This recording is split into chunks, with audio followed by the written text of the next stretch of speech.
но никто на них не отвечает. Сейчас, вот сейчас 100% мы в эфире, вот сейчас точно. Отлично. Значит так, ассаламу алейкум всем. Алейкум салам. Первый вопрос. Слышно ли нас? Насколько хорошо нас слышно? Сейчас я говорю, а потом сейчас Адам скажет. Адам... Раз, два, три, четыре. Слышно меня?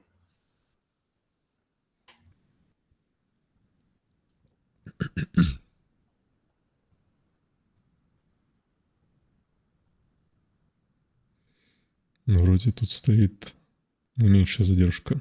Да-да. Так, один говорит да-да. А есть кто нет-нет скажет, что плохо слышно или может погромче надо сделать?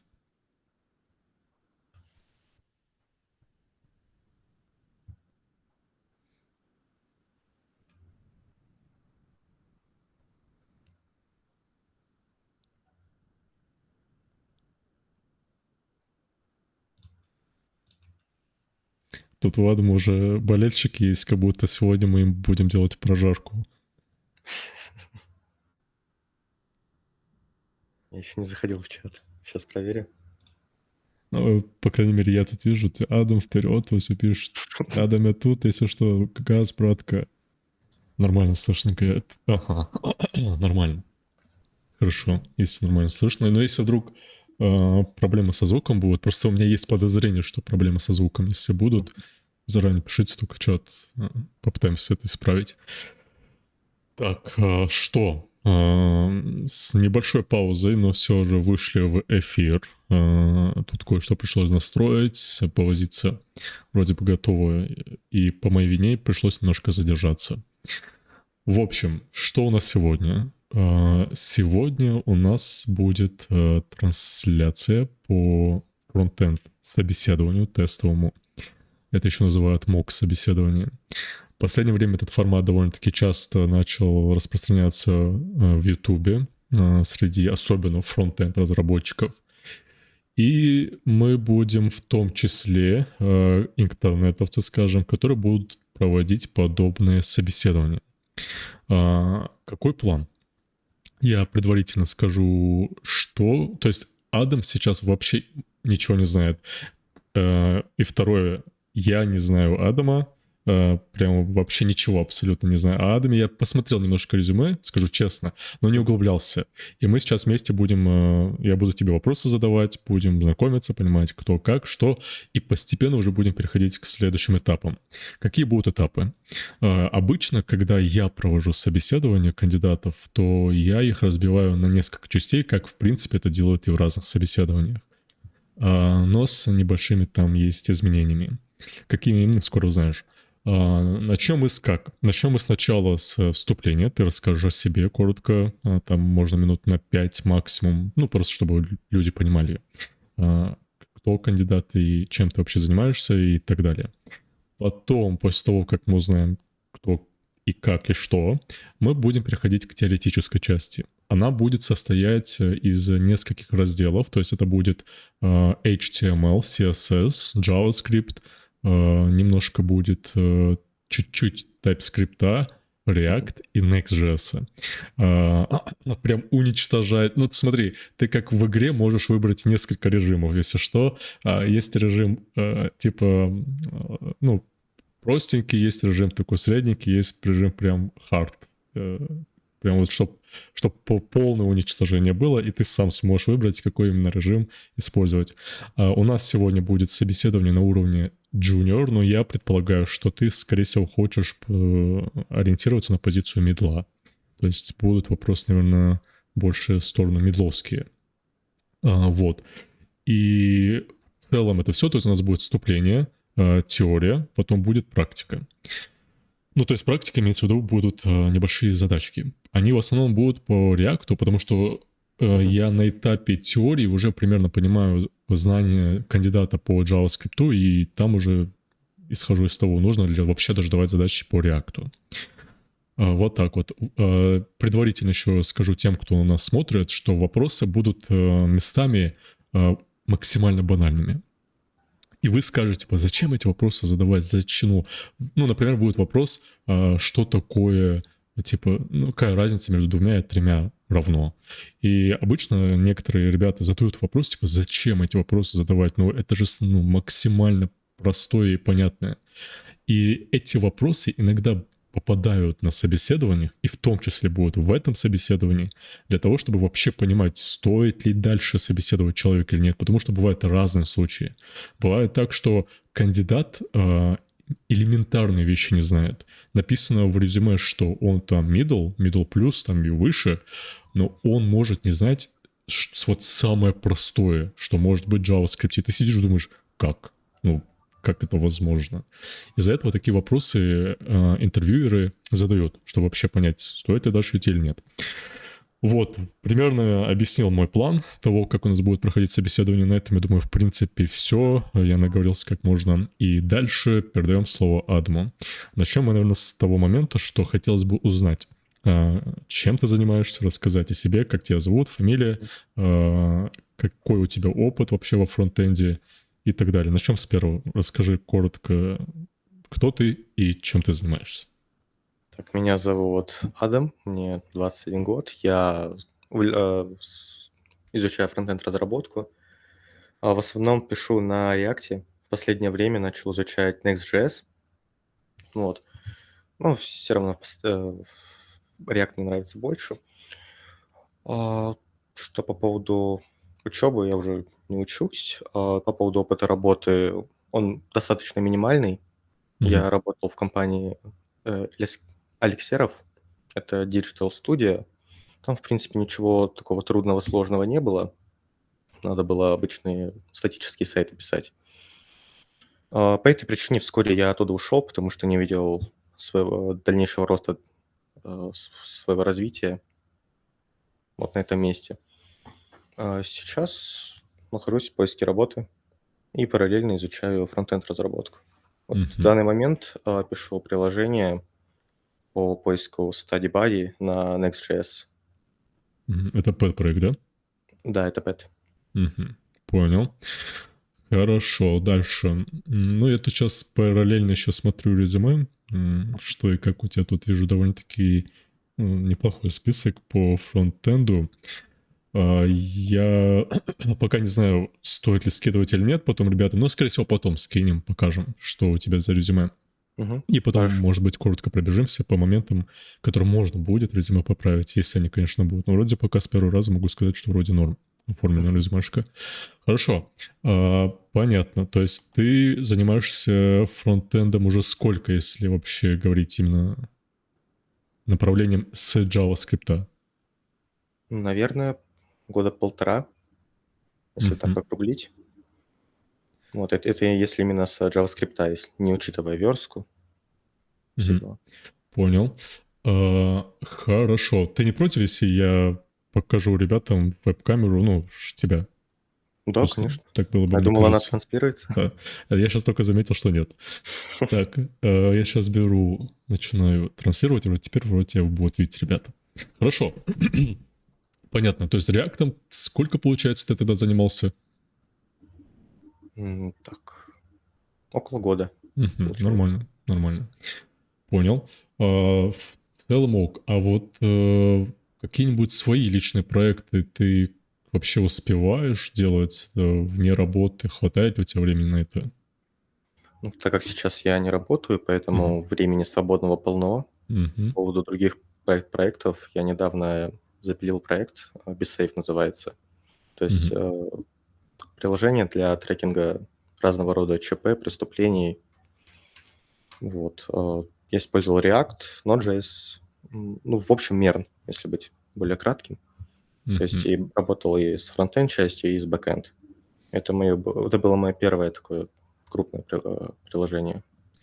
А вот смотри, ты говорил, что работал в компании. Сколько разработчиков было в этой компании? То есть бэкэнд, фронтенд? Ну, компания вообще была небольшая, по 2 разработчика фронтенда и бэкенда. А ты какую позицию там занимал именно? Я там скорее роль стажера играл. Понял. Окей, понятно. Хорошо, в целом, я думаю, ознакомились с тем, кто Адам, и можем постепенно переходить уже к технической части. Так, что у нас получается? Я еще раз, наверное, повторю план. Я сначала буду спрашивать... Обычно на собеседованиях такое не рассказывают. И я сейчас как бы не делаю исключения. И когда я провожу интервью, я заранее предупреждаю кандидата, чтобы он примерно понимал дальнейший план, то чтобы он уже заранее строил примерные ответы, и ему, и как и мне, было бы попроще проводить интервью. Из-за этого я заранее кандидата предупреждаю, что именно буду спрашивать. Это будет HTML, первый этап, потом будут по CSS, дальше мы пойдем по JavaScript. Когда мы поймем, какая у тебя база, мы перейдем уже к React. И постепенно буду тебя немножко мучить по TubeScript, по React, по Next.js и так далее. План будет такой. Хорошо. Сейчас я буду паузы иногда брать, потому что мне тоже надо будет смотреть, что я у тебя буду спрашивать. Давай начнем с самого простого. И пойдем дальше. Кстати, спрашивать, как предлагаю... Спрашивать вопросы, которые обычно задают на собесах, или прям по харду идти, то есть спрашивать прям вопросы, которые могут и в том числе даже у сеньора спросить. Не, давай по харду на потом оставим. Давай. Сначала... Все хорошо, хорошо. Давай попробуем с самого простого, а там уже поймем. Обычно я так и делаю, я сначала спрашиваю самые простые вопросы и понимаю, стоит ли усложнять. Хорошо, начнем с самого простого. HTML. Расскажи, зачем нужен тег, линк, скрипт, для чего это?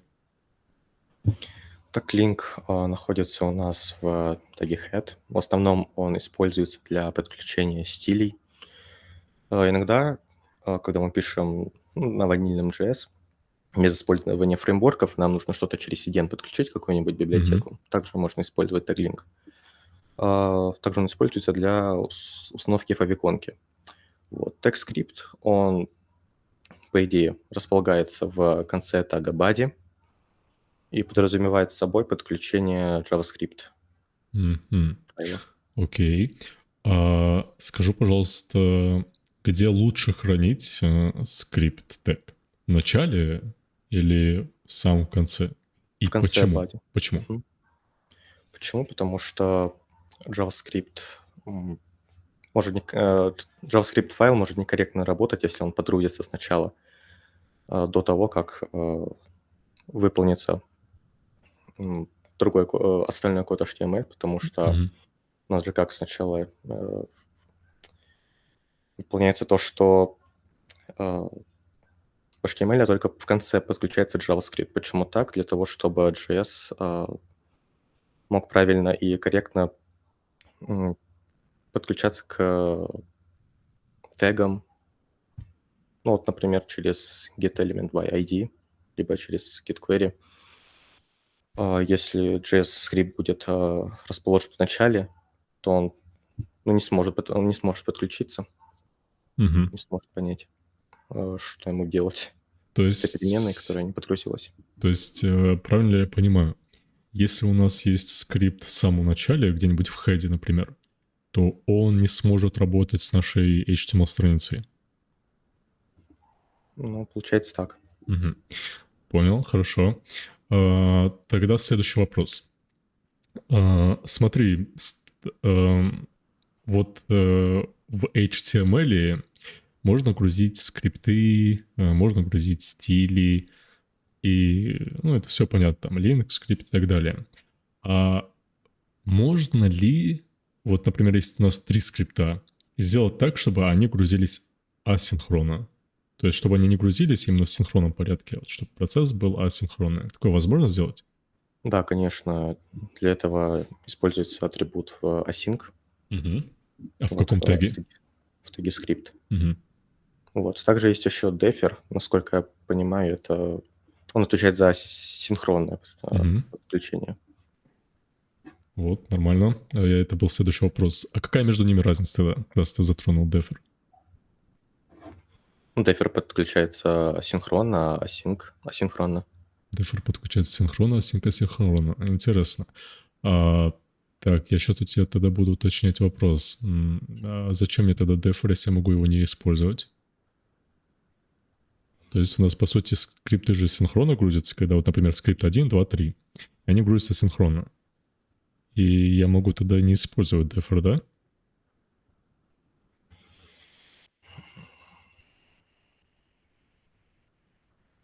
Получается так, но мне кажется, Есть подвох, да? да. Хорошо. А async тогда, что он делает? То есть в чем его фишка? Он не ждет, пока загрузится скрипт, который стоит выше, Мгм. и выполняется сразу же после загрузки. А еще что-то он позволяет делать? Вот, например, смотри, у нас ситуация такая, что у нас есть скрипт, и он находится в хеде. И вот вышло так. И он, скрипт весит 1 мегабайт. Что произойдет в этой ситуации с нашей страницей визуально? Она отрендерится заранее, а скрипт там будет подгружаться? Или она не отрендерится, пока скрипт не загрузится? Чисто теоретически, если асинхронный скрипт Мгм. подгружается самостоятельно, не дожидается того, что подгружается до него, то, по идее, с визуальной точки зрения все должно быть нормально. Мгм. То есть если мы используем async на скрипт, то визуально наша страница будет дальше работать, прогружаться, а скрипт тоже параллельно будет свою задачу выполнять. Вообще, да, но скрипт в хеде не используется, ну, редко используется. Плохая Мгм. практика. Окей, хорошо. Тогда следующий вопрос. Вот у нас есть линки. Скажи, можно ли их как-то асинхронно подгружать или, я не знаю, там заранее подгружать, например? Насколько я знаю, нет. Мгм. Слышал ли ты что-нибудь про preload? М, Пару раз слышал. Как тебе кажется, что он может делать в рамках именно линка? Кажется, то, что подгружать линки Мгм. до рендера. Ну, в целом, да. В целом, да. Хорошо, тогда мы пойдем дальше. Я сейчас еще будут два вопроса, Мгм. или один по HTML, и пойдем дальше CSS. Представим ситуацию. У нас есть страница, на которой, например, 100 картинок. Мгм. И каждая картинка весит от 200 килобайт, ну, до там 1,5-2 мегабайт, например. И представь ситуацию, что человек заходит на твой сайт, у тебя там, я не знаю, галерея фотографий, и он должен подгрузить, получается, все эти 100 картинок. У него еще при этом 3G, и он живет на Назране. Что ему делать в этой ситуации? Ему ждать прогрузку всех твоих картинок? Или ты можешь сделать так, чтобы ему не пришлось этого ждать, а подгрузилось там, не знаю, первые 10 количество картинок? Как бы вот эту задачу ты решил? Вот эту вот проблему? Я думаю, ее можно решить с помощью лази-лоудинга, Мгм. либо же вот некоторые его кэшированием называют. Ну, мне приятнее лази-лоудинг. То Мгм. есть подгружать то, что пользователю визуально видно на своем экране устройства. Мгм. А что ты для этого будешь использовать? Так, Ну, есть разные варианты. Ты правильно идешь лазилодинг, но что именно? Как? можно через JavaScript. Первый вариант. А Мгм. представь, что у тебя нету JavaScript. Сколько я помню, есть атрибут, Мгм. который этим занимается. Вот название не могу сказать. Этот Но в атрибут целом используется. ты, можно сказать, уже назвал его название. Только без лоудинг. Lazy. Да, правильно. Ну, да, можно в картинке указать lazy, и в целом как бы браузер сам будет пытаться. Ну, не очень, скажем, идеально, но что-то он умеет делать. Хорошо, тогда пойдем дальше. С HTML закончили. Думаю, хватит. Посмотрим по CSS. Начнем с простого. Расскажи вкратце, что такое position и какие ты знаешь у него значения. Position задает свойство, которое позволяет блоку или какому-либо элементу позиционироваться Мгм. относительно чего-то. У position есть такие свойства, как fixed, streaky, static, relative. Вроде все. Про каждое объяснить? Давай я тебя спрошу тогда, смотри, что делает Fixit и как он работает? Fixed, он позиционируется абсолютно родителя. Мгм. Ну, например, нам нужно сделать, чтобы навигация при скролле оставалась в верхней части сайта. Мгм. Вот, и ей мы задаем fixed, position fixed, указываем расположение, то есть топ 0, left 0. Вот, и таким образом этот блок, он, по сути, позиционируется относительно всей страницы. Мгм. Ну, правильнее было бы сказать, позиционируется относительно родителя, потому что А, Смотри, тогда у нас есть такая задача. У нас есть статья, и в статье есть условно какая-то шапка, скажем так, с информацией о статье. Мы хотим сделать так, чтобы она скроллилась до определенной части этой статьи и как бы, ну, в комментариях не отображалась. То есть она начиналась с начала статьи и скроллилась до конца статьи. Как это можно сделать?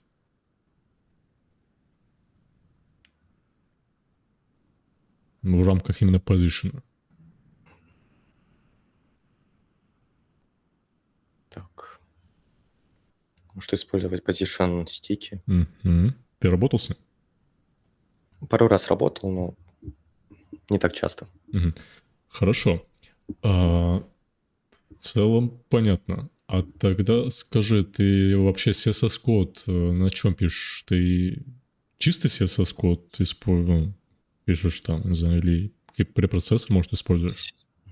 Не, сейчас я использую фреймворк Tailwind. Ранее писал на Style Components, до этого на SAS. Вот. Были проекты, которые были написаны на чистом CSS, но мне больше Tailwind нравится. Ну да, тоже в последнее время сейчас на него перешел. Хорошо, понятно. Тогда, наверное, такой вопрос. Сейчас посмотрю, что тут есть интересно. Вот давай быстренько и коротко. Какие вот первые, первое, что тебе в голову приходит, как ты позиционируешь любой элемент? Вот нужно взять какой-то, условно, экран пустой, и надо сделать так, чтобы в центре у нас отобразился там красный блок. Какие способы ты знаешь позиционирования по центру прям? Ты имеешь в виду центрирование div, да? Да, ну, условно. Первый вариант через Flex, Угу. Display Flex, там, Justify, Content Center, Items, Align Center. Второй вариант через гриды. Третий вариант через Translate X, Translate Y. Вот. Второй, конечно же, можно использовать тот же Position Fixed, но это будет максимально странно. А есть еще вариант? Так.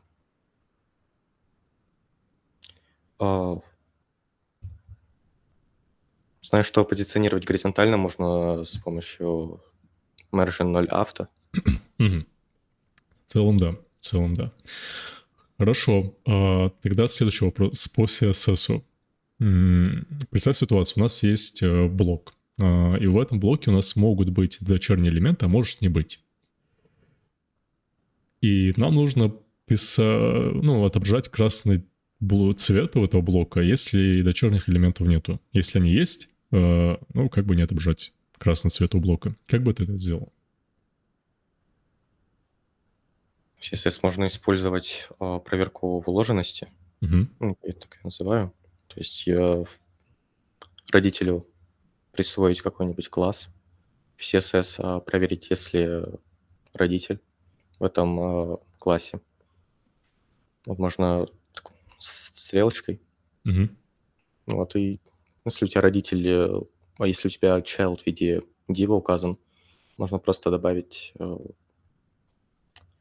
селектор, стрелочку и указать какой-либо div, да, либо класс этого div. И уже исходя из этого менять свойства. А можно ли это сделать с помощью какого-нибудь псевдокласса без стрелочек и прочего? То есть понять, что родитель внутри него дочерний элемент, он пустой. Может, через псевдокласс has или not. Близко, близко. Так. Есть еще прям вот он объясняет, что пусто. Может, слышал, может, нет. Enter a child. Ну, близко это empty. Есть такой псевдокласс, он как бы говорит пусто, не пусто, и ты уже там что-то можешь делать с ним. Окей, хорошо. Приходилось ли тебе вообще кастомизировать? Вот я обычно задаю вопросы, которые часто на работе мне приходится делать или в своих пэт-проектах. Приходилось ли тебе, например, кастомизацию скролл-бара делать? Да, пару раз доводилось. А как ты это делаешь? Так. В CSS есть метод. Могу ошибаться. Связанный со скролл-бар thumbnail. Да. Вот, и через него создаю там цвет, обводку. Да, правильно. Хорошо, понятно. Что еще тут есть интересного? Вот, хороший вопрос, мне так кажется, а может, не хороший вопрос. Есть ли в CSS способы вычисления циклы, функций или переменные? Вот все это есть в CSS? В CSS, я знаю, есть переменные. Вот. А по поводу циклов, знаю, что циклы есть в SAS. Вот. В CSS? Насчет чистого CSS могу усомниться. А функции есть в CSS?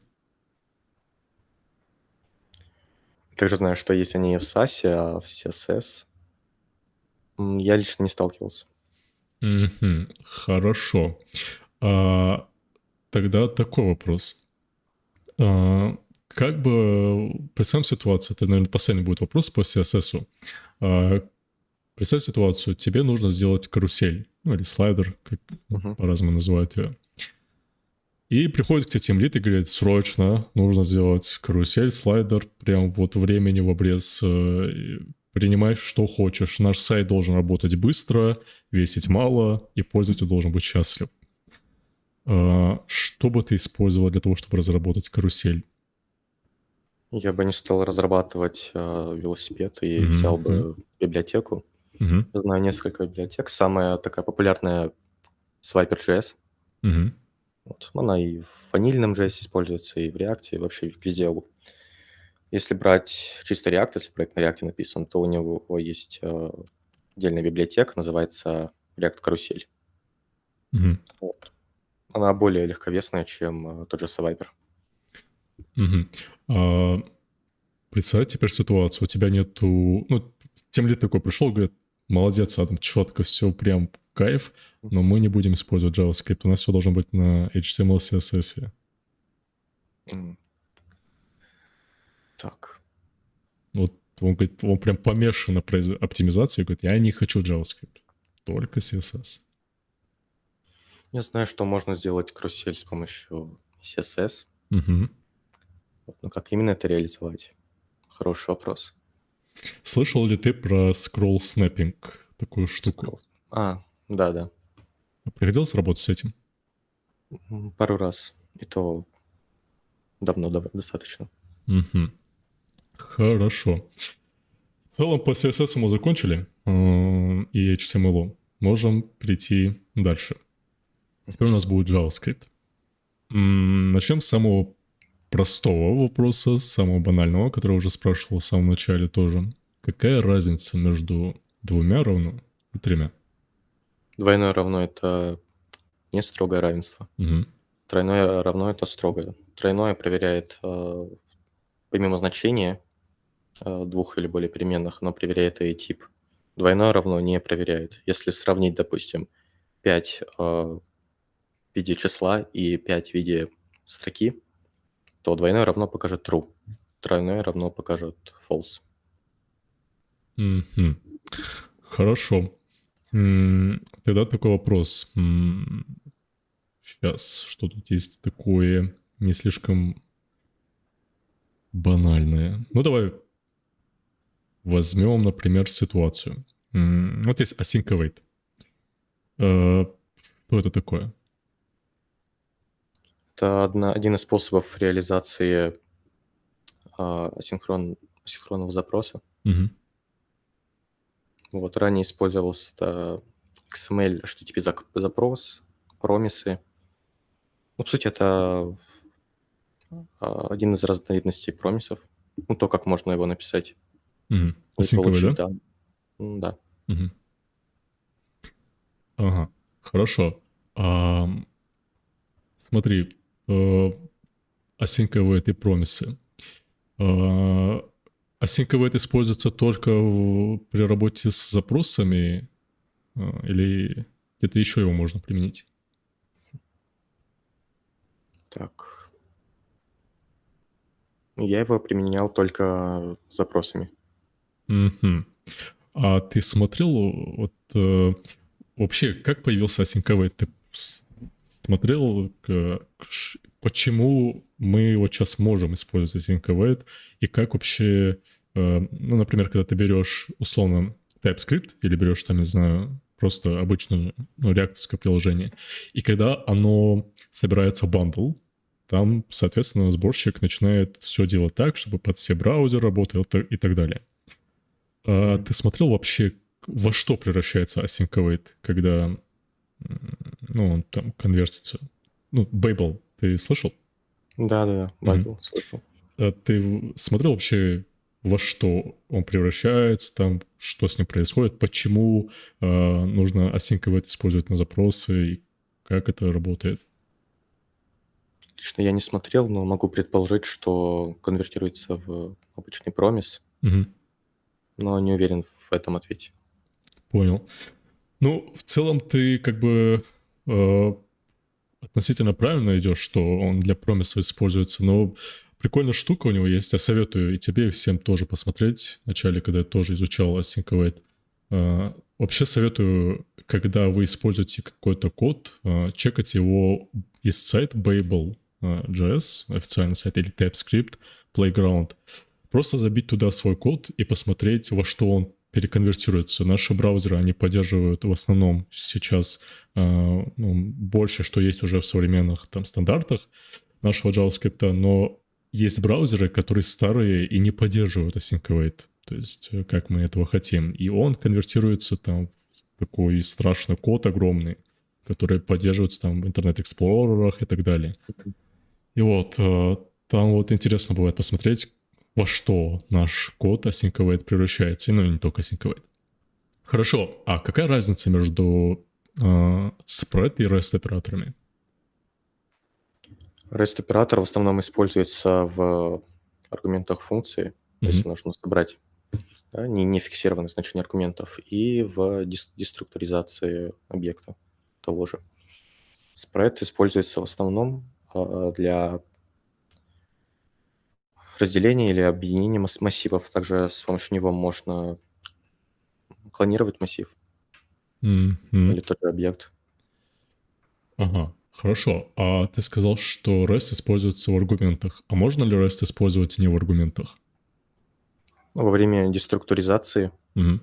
объекта, например, можно. А массива? Тоже можно. Мгм. Окей. Хорошо. А чем вот в JavaScript есть несколько вариантов объявления функций, и в том числе стрелочные. Чем отличается стрелочная функция от именованной? Ну, вот обычно назовем ее так. Начнем с того, что function имеется в виду function declaration и expression, да? Да-да-да, то есть, ну, да, правильно, конечно. Ну, первое отличие — это в синтаксисе. Мгм. Второе — в том, как JavaScript м, считывает эти функции. Если мы используем function declaration, то мы можем объявить функцию, например, в конце кода, файла, а вызвать ее в начале. То есть можем вызвать функцию до того, как она будет прописана, инициализирована. Вот с function expression не так. Такого быть не может. Также отличие есть в контексте. Мгм. Expression с контекстом не работает, а declaration может считывать контекст. Мгм. Окей. И это все, да? Думаю, да. Мгм. Хорошо. Тогда пойдем дальше. Представь ситуацию. Мгм. Тебе говорят, что, Адам, нам нужно сделать, чтобы в карточках у нас отображалось время в определенном формате.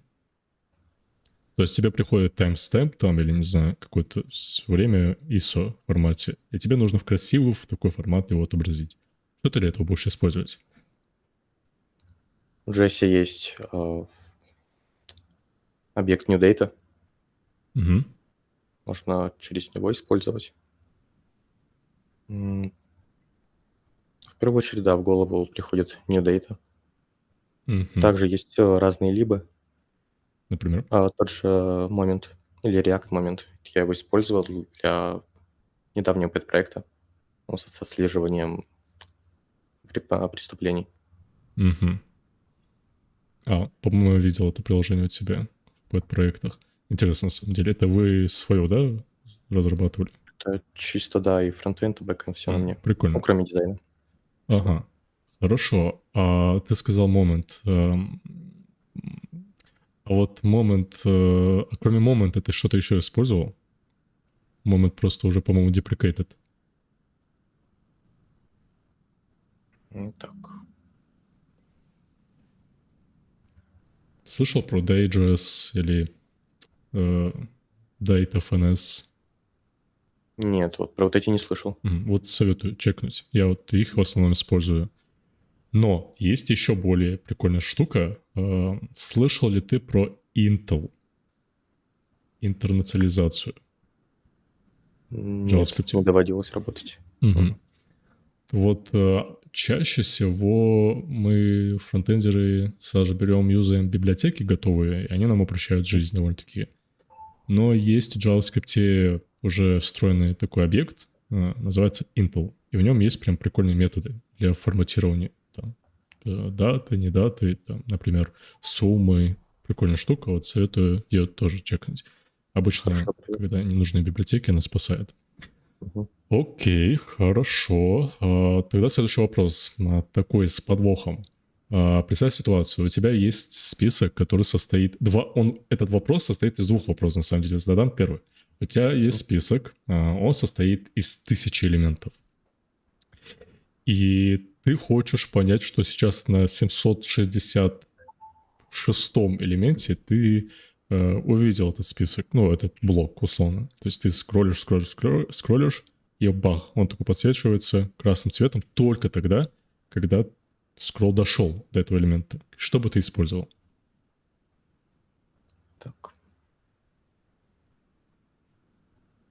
Если это React, то я бы Ну, можно использовал, React, JavaScript.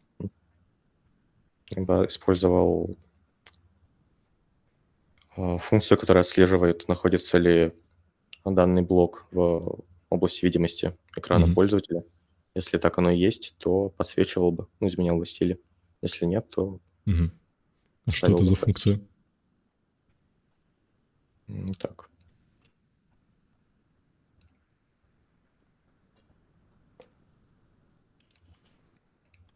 Можно изначально добавить useState, Мгм. после прописать функцию, которая будет отсчитывать, находится ли элемент в области видимости. Насколько я помню, это можно сделать с помощью window scroll Y. Мгм. Какой вариант? Мгм. Вот если так оно и есть, то применяется свойство. Мгм. Хорошо. А теперь представим ситуацию, что в этом списке, который состоит из 1000 элементов, и каждый список, каждый блок довольно-таки, ну, скажем, сложно рендерится он. То есть вот когда мы делаем скролл, на компьютере нормально работает, на телефоне такие макро-микро подлагивания происходят. И оказалось так, что при скролле эти подлагивания все больше и больше увеличиваются. А, И тут мы понимаем, что скролл нам делает хуже, когда мы следим за ним, чем нежели его вообще не использовать. Есть ли вариант не привязываться к скроллу Y? Есть ли что-то такое, вот, что позволит без скролла это сделать?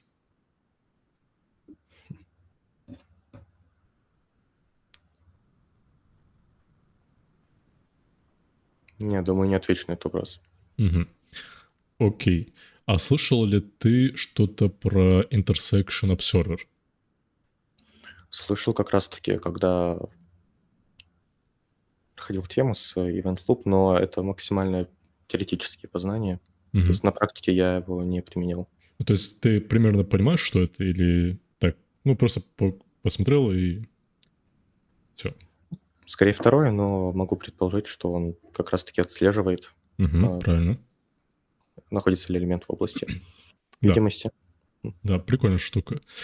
У меня ее как-то на собеседовании спрашивали, я тоже сначала, как и ты, ответил, что к скроллу нужно привязываться, а потом мне сказали, типа, ну, так можно же не привязываться к скроллу. Есть такая штука, как Intersection Observer.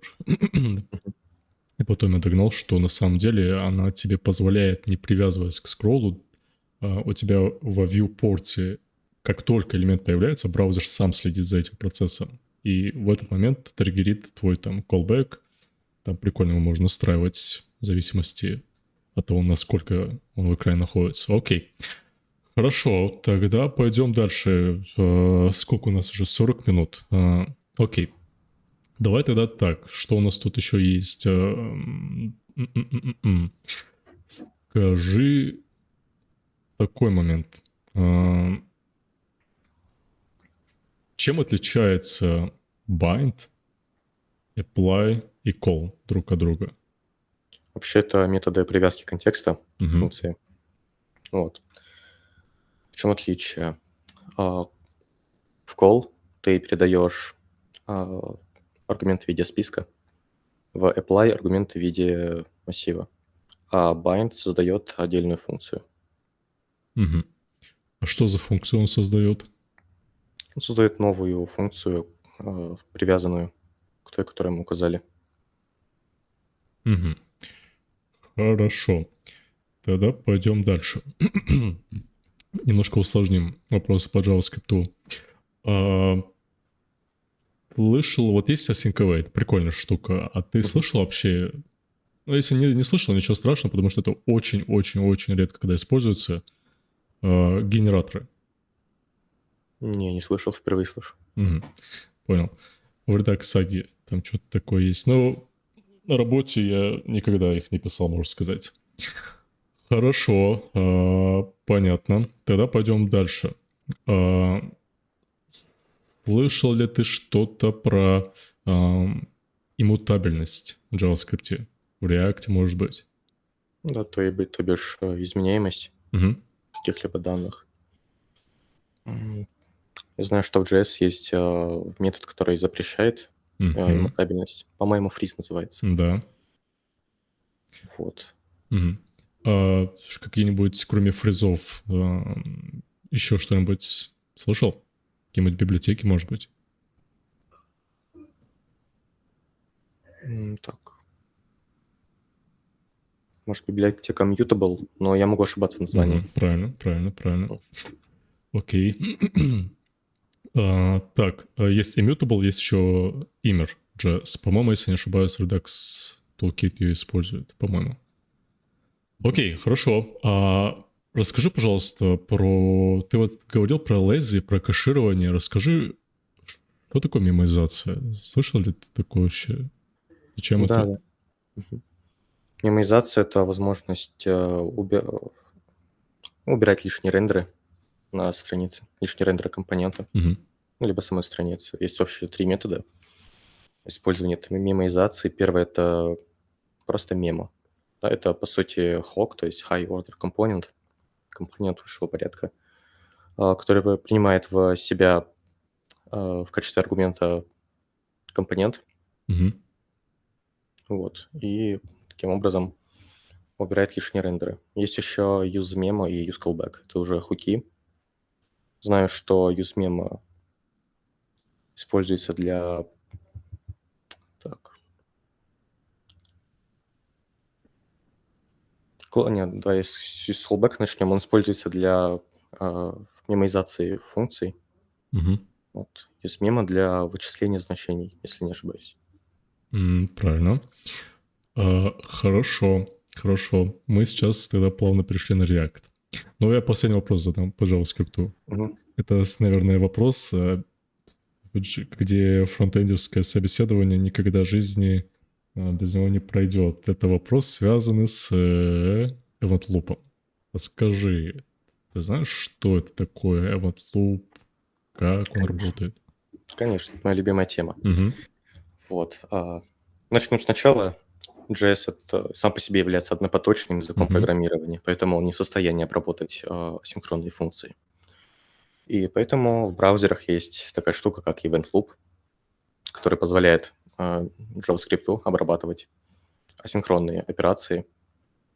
Стоит отметить, что Event Loop — это часть браузера, а не JavaScript. Вот. Как вообще происходит выполнение асинхронной функции? То есть, допустим, возьмем некоторые функции. У нас есть синхронные и асинхронные.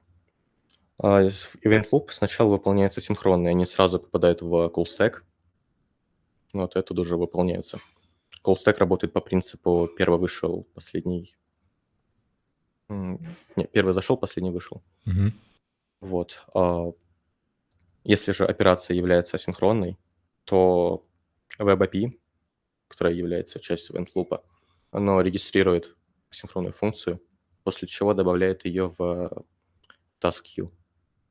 Вот. Task queue — это структура данных, которая подразделяется на микротаски и макротаски. Вот. Стоит отметить, что микротаски, они в большем приоритете, к ним относятся промисы. Вот. К макротаскам, кстати, я забыл упомянуть, к микротаскам еще относится Mutation Observer и Queue микротаск. Вот. После уже выполняются макротаски. К ним относится тот же set timeout, да, Угу. какие-либо события. Ну и все. И таким образом выполняются сначала же микротаски. Они попадают в call stack. Вот. Бывает, конечно, а потом то же самое делается и с макротасками. Бывают случаи, когда микротаска находится в макротаске. Допустим, тот же промис в set timeout. Вот. И эта задача из микротасков переходит в макротаски автоматом. Угу. Вот это вроде все. Ну, в целом, ты уничтожил этот вопрос, и мне больше добавить нечего. Я могу сказать, что ты прям Event Loop фронтенд разработчик.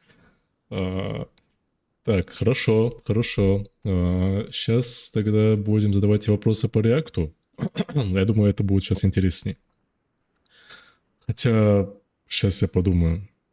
React. Тут еще есть TypeScript, я сейчас думаю, стоит, не стоит. У нас сколько времени? У нас 50 минут уже идет. Ладно, давай, знаешь, как мы сделаем, Адам? Быстренько, вот как сможешь, ответь, если ну, где-то будешь там, покажется тебе, что сложный вопрос, то можем его пропустить. Ты с TypeScript работал, да? Работал, но опыт небольшой. Ага, нормально. Значит, ты знаешь, что такое any. Какая разница между any и unknown? Разница в том, что any ты можешь интерпретировать как угодно. То есть в any типу к тому, что ты задал any, ты можешь добавлять различного рода методы, да, которые даже не указаны изначально, да, не типизированы. В unknown такого делать нельзя. Unknown тебе запрещает что-либо делать условно с переменной. Ну или с тем, что ты подразумеваешь под unknown. Хорошо. Смотри, вот у меня есть obj, двоеточие, unknown. Я хочу сделать obj.myfunc и вызвать ее. TypeScript поругается или не поругается? Да, поругается. Угу. А если any, то не поругается? По идее, нет. Ага. Хорошо. Тогда дальше. Так. А как сделать так, чтобы вот TypeScript для моей перемены мог сделать так, чтобы эта переменная принимала только массив из строк и чисел? Так, чтобы переменная принимала только массив из строк и чисел. Да. Можно переменную типизировать как массив, Угу. который включает в себя и строки, и числа. Угу. А ты можешь написать код, как это бы выглядело? Можно в этом чате в Google Meet. Я попробую. Угу. Так.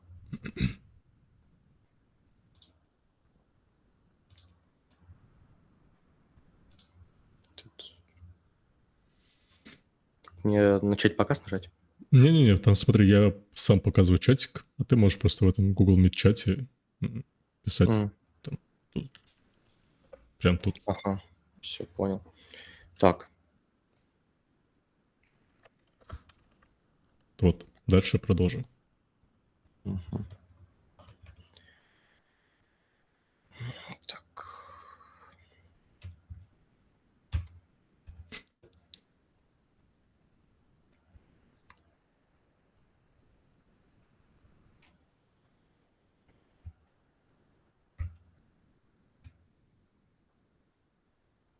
То есть, чтобы в нашем массиве были только строки и только числа. Скорее всего, неправильно напишу, но Угу. Ну, как сможешь. пусть будет так. Угу. Могу ошибаться. В целом, да. А знаешь, ну давай так, а знаешь еще способ, как это можно сделать?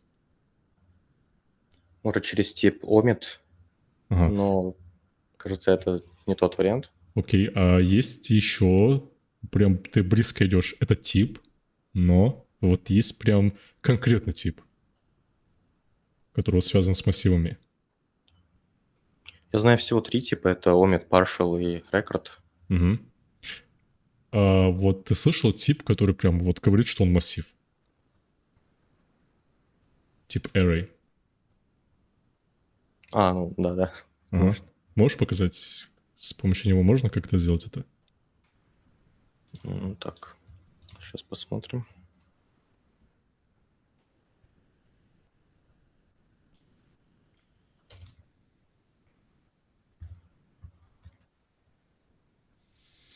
Может, таким образом? Угу. Близко. Очень близко идешь, Адам. Хорошо. Только Может, если не и, не или, а и поставить? Не-не-не, там все правильно. Угу. Квадратные скобки. Вместо квадратных скобок там стрелочки. Если ты поставишь, О, господи, да. то тогда уже TypeScript будет говорить четко. Все то, что мне нужно, ты мне указал. Хорошо. Дженерики. Ты слышал вообще что-то про них? Да, это типы, которые задаются при вызове той же функции или переменной, нужный тип для разработчика.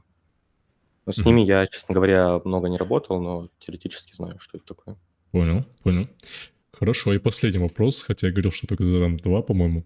Вот у тебя есть объект или аргументы, и я вот, например, хочу сделать следующее.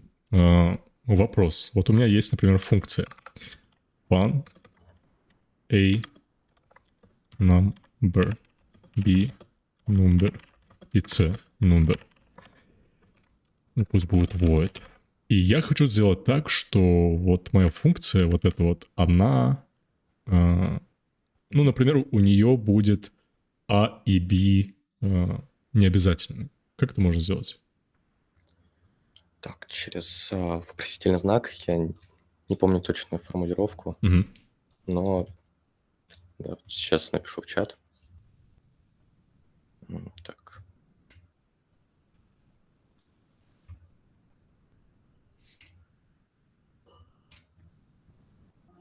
Так, минутку.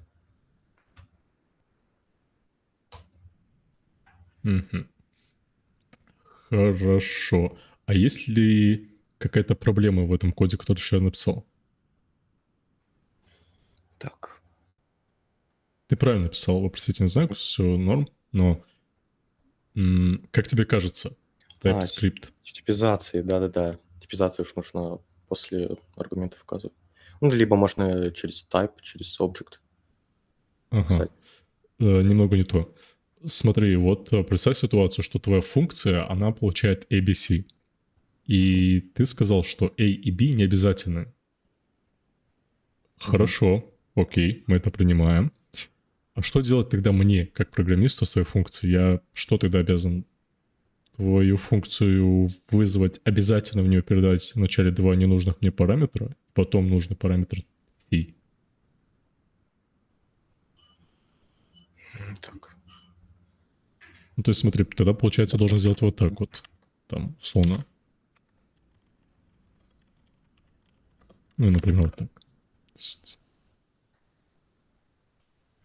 Может, можно использовать тип omit. Угу. А можно сделать, например, чтобы C в начале был? Если функцию аргумент передвинуть. Ага. То можно, да? Наверное. Ну ладно. Хорошо, тогда пойдем дальше. TypeScript мы закончили. Что у нас? Вот теперь самое любимое наше React.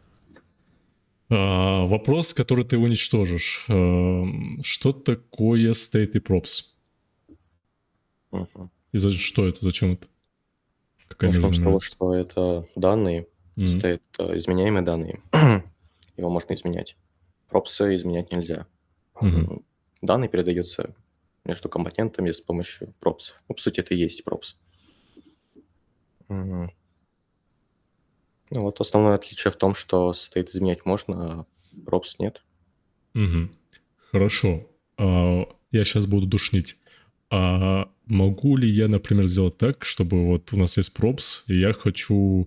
Ну, вот я прям очень сильно хочу, чтобы в props prop hello был не 1, 2, 3, а был 3, 2, 1. Вот я пишу так, props. Давай я даже напишу тебе. Так, беру и пишу props.hello там 1, 2, 3. Будет ли JavaScript ругаться, там, React ругаться? Кто-то вообще в этой жизни на меня будет ругаться? Чисто теоретически должен, но я думаю, что не будет. В целом, да, правильно. А React поймет вообще, что у меня изменились данные? Если через переданные пропсы ты их изменяешь, то, кажется, нет, поймет. Окей, хорошо. А что такое тогда VDOM? Виртуальное дом дерева. Виртуальный дом. Его еще конкурирующее дерево называют. Вот. Это копия обычного дом-дерева. Вот. Зачем оно вообще нужно? Как раз-таки из-за рендера. Допустим, если у нас какой-то элемент в доме изменился, то Virtual DOM, он сравнивает элементы. Это называется reconciliation. Вот. Он сменяет элементы, и тот, элемент, который изменился, React, по сути, запускает апдейтинг. Ну, короче, изменяет его. Окей. Тогда следующий вопрос. Ты с RF вообще работал? Приходилось что-то с ним делать? Да, работал, но не так часто, как с тем же uState, например. Вообще для чего это нужно? Для того, чтобы, насколько я понял, обратиться напрямую к DOM. Также он используется во время в анимациях. И, например, если тебе нужно написать неконтролируемый input. Окей. А можно ли еще где-то применять RF, кроме вот работы с домом? Так. В них можно информацию хранить. Вот. Ну, в целом, да, можно. Хорошо. А тогда такой вопрос. Вот есть hook useEffect. Я сейчас спросил бы, конечно, что такое useEffect, но я знаю, что ты знаешь на него ответ, из-за этого тебя спрошу. А в классовых компонентах есть ли свой useEffect? конечно. Называется Companion Get Mount. Правильно. Ну, это тема из жизненного цикла компонента React. По сути, аналог UseEffect, но использовался, ну и сейчас используется в классовых компонентах. Ну, классовые компоненты уже на второй план отошли, сейчас все используют функциональные с их хуками. А ты сам работал? Да, вот когда только начал изучать React, в официальной документации было приложение Tic-Tac-Toe, крестики-нолики. Вот, и как раз-таки это приложение было написано на классовых компонентах. Это единственное было. Потом я быстро перешел на функциональные. Ну, в целом, да. Сейчас уже, к сожалению, на классах код не пишут. Хорошо, а ты сказал didMount. То есть UseEffect только didMount умеет делать? Так. Могу предположить, что willMount. Как раз по поводу willMount, он вроде же устаревший метод. Ну, давай сейчас абстрагируемся от классовых и перейдем к функциональному. То есть мы сейчас в рамках именно хука UseEffect говорим. То есть UseEffect, он сам именно умеет определять первый рендер, да, правильно. А что он еще умеет делать? Так. Он умеет выполнять функции в зависимости от того, что мы поместили в массив зависимостей. То есть их изменения. То есть это у нас при апдейте? Да. А умеет ли он еще что-то делать? Кроме update, didMount?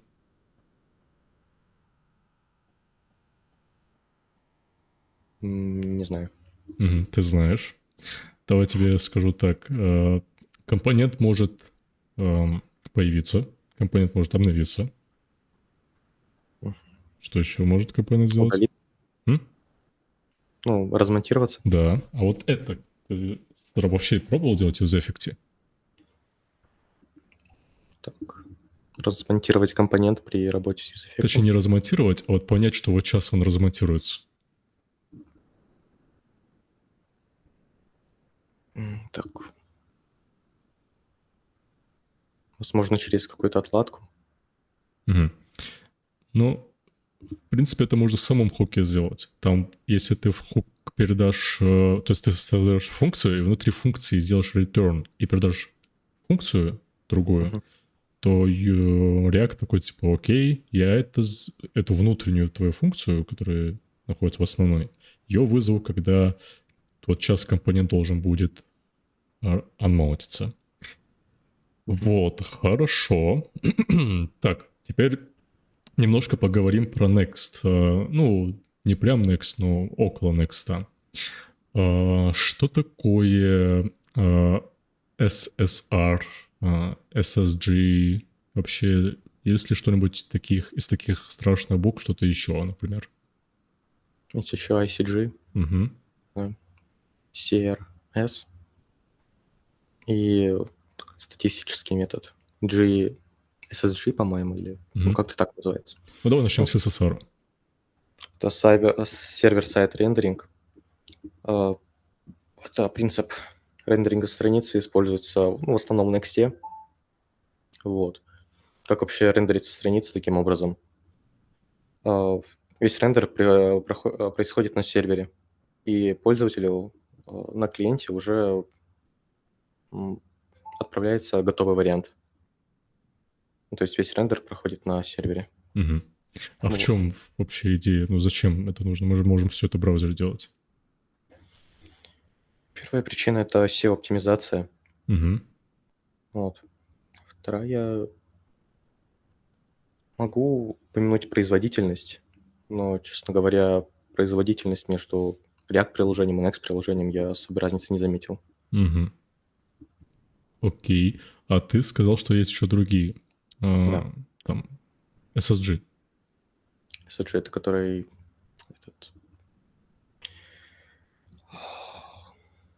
статистически рендерится. А какие-нибудь фреймворки ты встречал, которые вот с ним работают?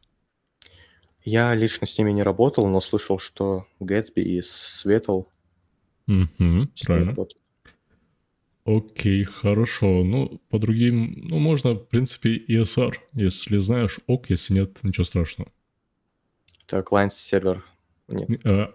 давайте напишу, потому что мой английский, он прекрасен. Вот так.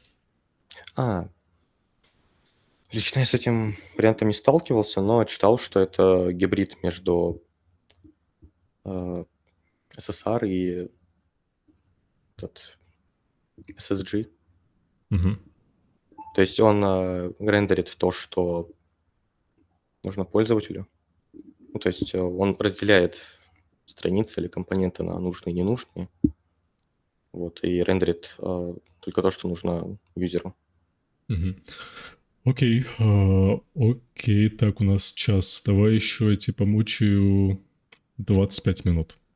Хорошо. А, Хорошо, будем ускоряться. Use Мгм. callback, use memo ты, в принципе, рассказал. Про редакцию я тебя спрашивать не буду, потому что, наверное, ни один фронтендер, мне кажется, не сможет не ответить, что такое редакс. Тогда я спрошу следующее. Тестирование, юнит-тестирование. Ты, давай даже так, не юнит-тестирование, вообще какие тесты ты знаешь? Юз-тесты. Так. Ну, в основном юнит используется. Мгм. Также есть, P2B или вот как-то так называется Мгм. тестирование. А в чем их разница? В чем разница, не смогу ответить. Я тестированием занимался лишь единожды, то по туториалу. Мгм. Вот. А в чем идея вообще юнит? Ну, даже не прям юнит-тест, вообще покрытие тестами там функций, компонентов. Может произойти случай, который вызовет баг Мгм. на продакшене. Это чтобы рассмотреть максимально возможные варианты развития событий, используя тестирование. Мгм. Окей. Хорошо. А, Давай поговорим тогда. В целом ты как бы ответил про React Memo. А, так. Производительность. Что бы тебе задать про производительность? Ну ладно, давай посмотрим, там будет одна задачка. Хорошо, давай перейдем, наверное, к задачкам, потому что у нас времени не очень много, и думаю, так интереснее будет. Хотя ладно, один вопрос. А, Да. давай вот этот вопрос. Его обычно не спрашивают на собесах. Это мне лично интересно понять, фронтендер насколько вообще шарит за оптимизацию. А, У тебя есть приложение, которое работает с документами. И там есть библиотека для работы с XLS. Excel, работа с редактором кастомным и какие-нибудь еще, там, не знаю, библиотеки для UI. И плюс ко всему у тебя есть еще несколько страниц. У тебя есть вход, у тебя есть дэшборд, и у тебя есть профиль. То есть ты примерно сейчас понимаешь картину приложения. Да. Ага, хорошо. Задам первый вопрос. А, я ввожу команду yarn или там npm run build. Все мое приложение собралось. Ну и в итоге я получаю JavaScript файл bundle. Мгм. Я его отправляю клиенту, клиент загрузил, все прекрасно, все супер, он там может войти в аккаунт и все сделать. Скажи, вот в плане оптимизации, что мы сделали не так?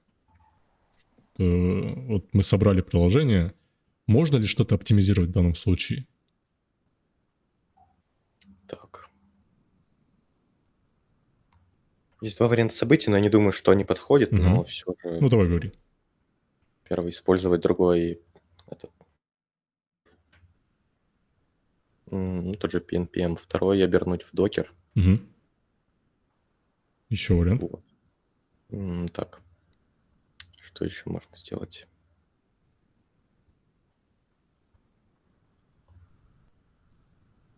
А вот связанное с lazy что-нибудь можно сделать? Так,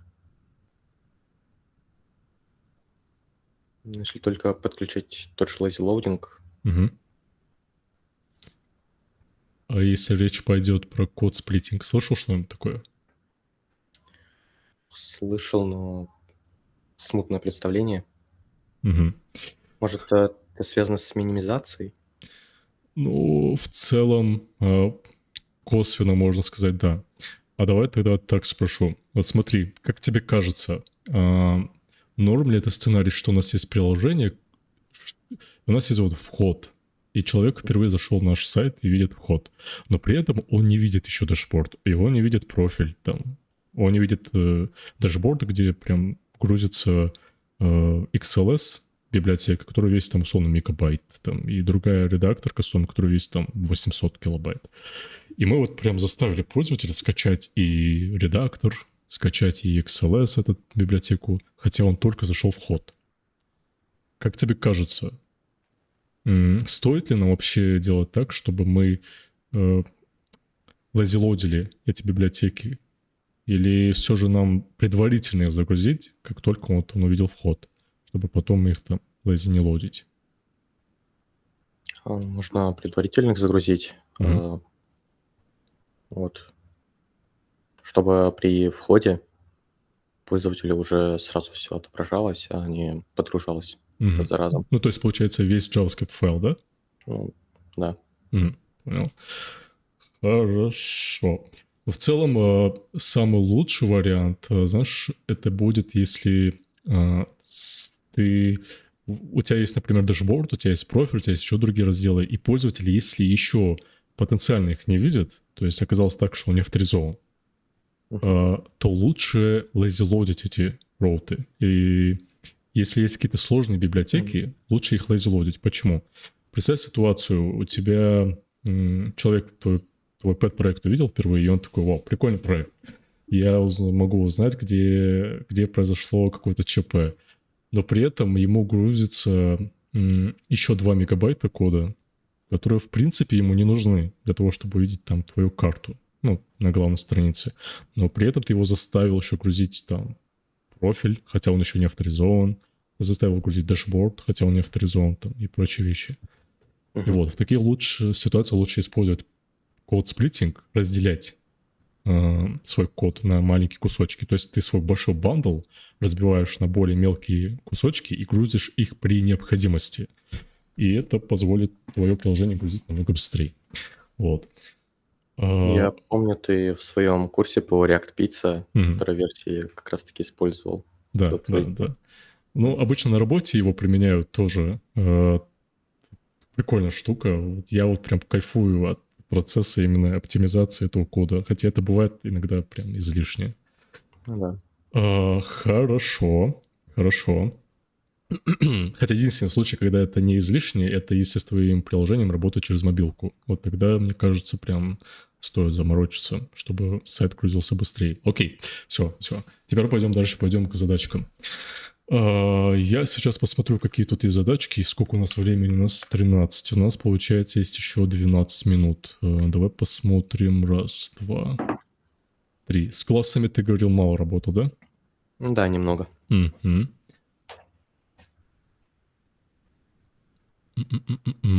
Давай так. Начнем.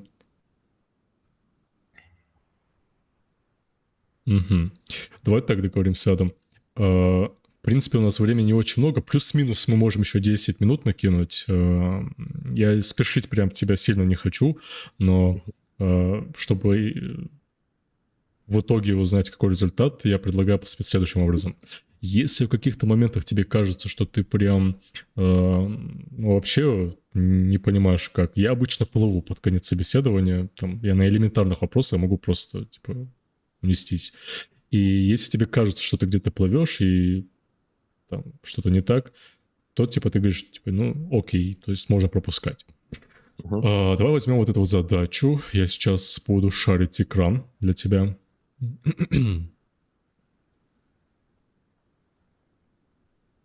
Вот так. Ты мой экран видишь? Да, вижу. Хорошо. То есть какая у нас задача? У нас есть... Сейчас наушник сниму, меня не раздражает. У нас есть вот такой вот код. Пока ты можешь его, в принципе, изучить.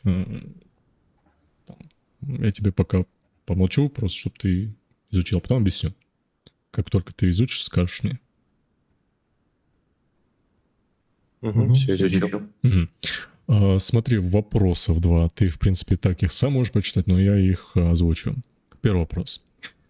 Сколько рендеров происходит в этом коде? Начнем с этого. И второй вопрос. Сколько раз будет вызываться useEffect? Начнем с первого. Я нажимаю на эту вот кнопку. То есть я сейчас показываю консоль, мы видим первый рендер. То есть у нас useEffect при первом рендере отобразился, все прекрасно. Если я нажму на эту кнопку, сколько раз у меня отрисуется, перерисуется мой компонент? Так. По сути, ты нажимаешь на кнопку, вызывается функция doIt, и наш count изменяется по 3 раза. Все происходит разом. Так. Либо 1, либо 3. Согласен, но есть один вариант.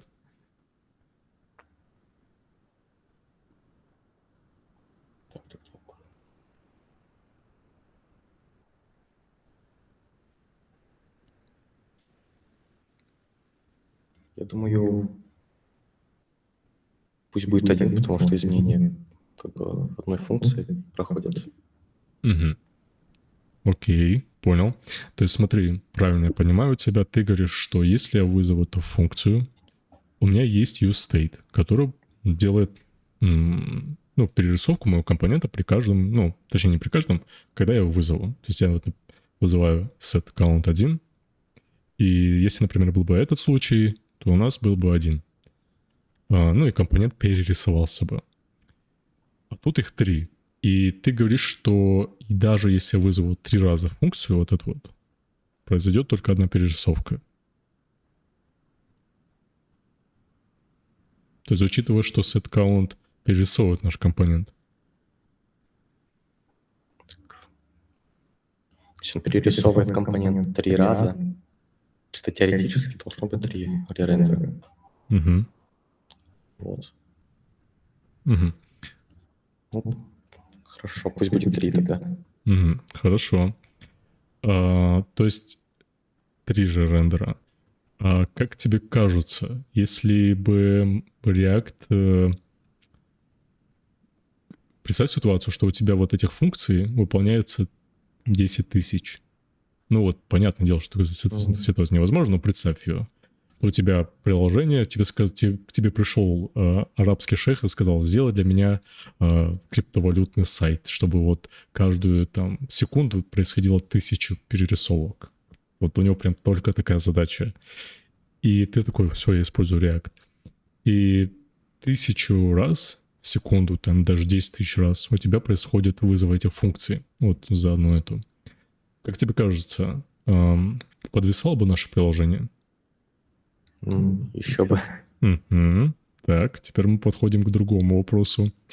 То есть, если я вызываю эту функцию один раз, происходит перерисовка. Мы знаем, что если мы вызовем один раз, вот,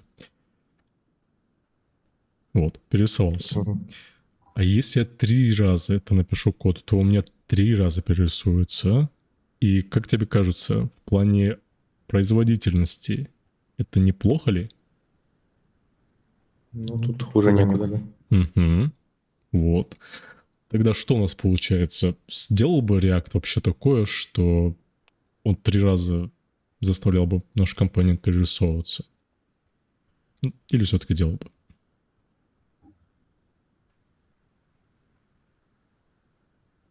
Мне кажется... Не думаю, что он так делал. Окей, скорее всего, там под капотом React там что-то такое мутит, связано с оптимизацией, да?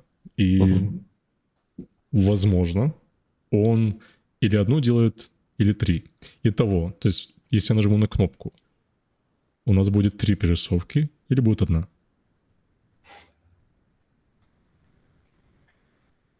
Да, все-таки вернусь обратно к одной.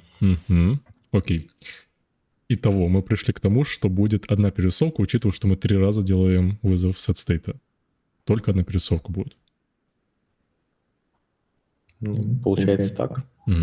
Окей, запускаем. Почему у нас ничего не изменилось? Может, дело в setkount? Не, подожди. Да, в setkount. А что с ним не так? Так. А давай так попробуем. Нет. Хотя нет. Вот смотри, я сейчас вызываю. Действительно, произошло только одна. А почему, когда вот так было, у меня не... потому что... Подожди, мы же в консоль лог пробрасываем наш аккаунт. Он сначала изменяется на единицу, потом на пятерку, потом на 0. Поэтому он возвращает последнее значение измененное. И в итоге у нас React ничего не перерисовал.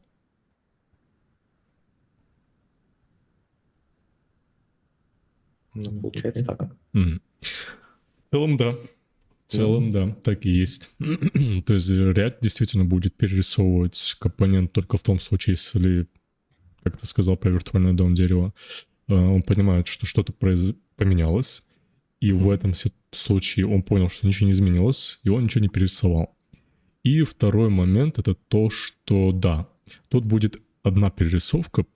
Почему? Потому что React под капотом собирает все изменения, которые есть в хуках. Ну, то есть не только изменения, там, юзер-эффекты, там, юзер-эффекты, он все вот собирает в пачку, и в момент, когда все действия уже выполнились, он такой, хоп, берет эту пачку и начинает ее выполнять. Благодаря именно этому процессу React работает, в том числе этому процессу React работает быстро. И если я сейчас возьму, там, напишу таких функций сколько угодно, он только сделает одну перерисовку.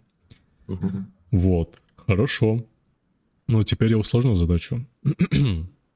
Представь, что у нас есть вот такой код.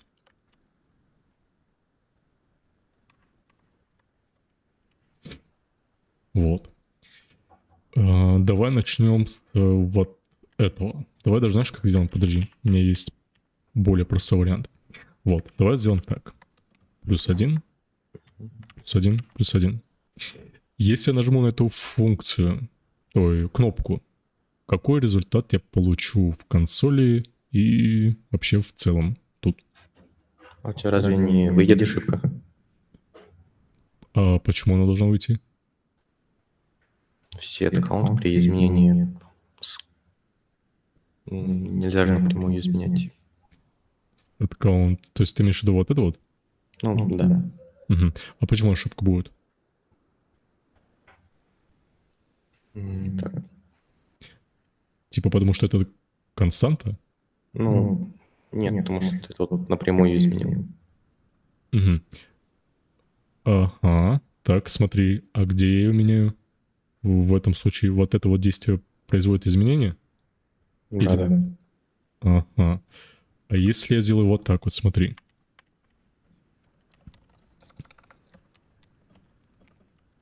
Вот. То есть сейчас я сделал изменение чего-то.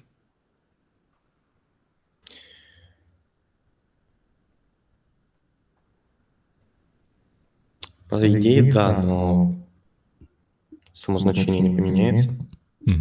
Юстейте через сет нужно менять данные, а не напрямую. Хорошо. А какой правильный вариант тогда? Так. Кстати, аргумент, допустим, тот же преф, потом стрелочную функцию. Типа вот так, да?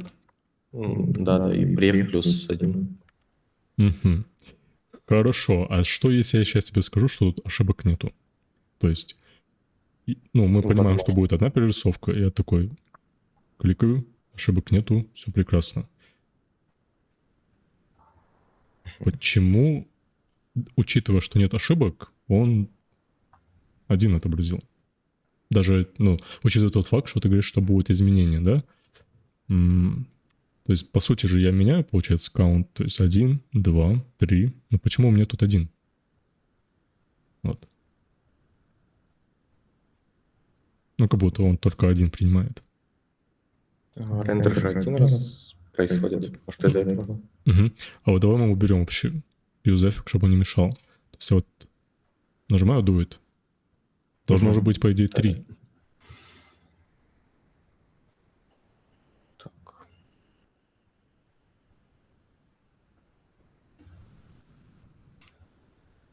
Может, он изначально ссылается на тот аккаунт, который в UState каждый раз Угу. при изменении. Вот, и из-за этого единицу отображает. То есть тут что у нас хранится? Сам state. Ну, какое значение? 0. Угу. А на этом этапе? Тут, по всей видимости, тоже 0. Раз он единицу дает. А тут? И тут то же самое, 0. Угу. Правильно, согласен. А можно ли это как-то исправить, чтобы у меня вот было 3? Так. Если добавить плюс равно. А плюс равно ты имеешь в виду вот так, да? Да. Все равно странно получается. Угу.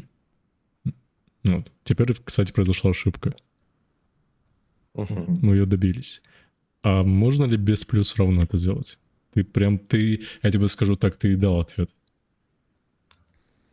Тем вариантом, который я ранее предлагал через прев. Угу. То есть тут мы пишем прев, да?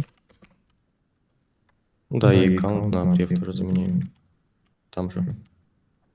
Вот так вот. Угу. Ну, давай попробуем. Опа. Угу. Правильно. Как тебе кажется, почему это сработало? Потому что set аккаунт изначально берет state, исходя из значения стейта, увеличивает его на единицу. Вот. Со следующим аккаунтом то же самое происходит. То есть он уже берет не значение, не изначальное значение с аккаунта, а уже измененное. То есть тут у нас 0 плюс 1, потом 0 плюс 1 и 0 плюс 1. Ну, в итоге будет 1. Ага, да. Каждый раз. Да. Согласен. А если не знаешь ответ, ничего страшного, но мне интересно, почему такое происходит? Почему вот оказалось так, что React тебе всегда 0 дает? 0, 0, 0.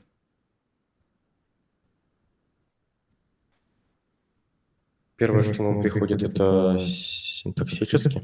Так было задумано.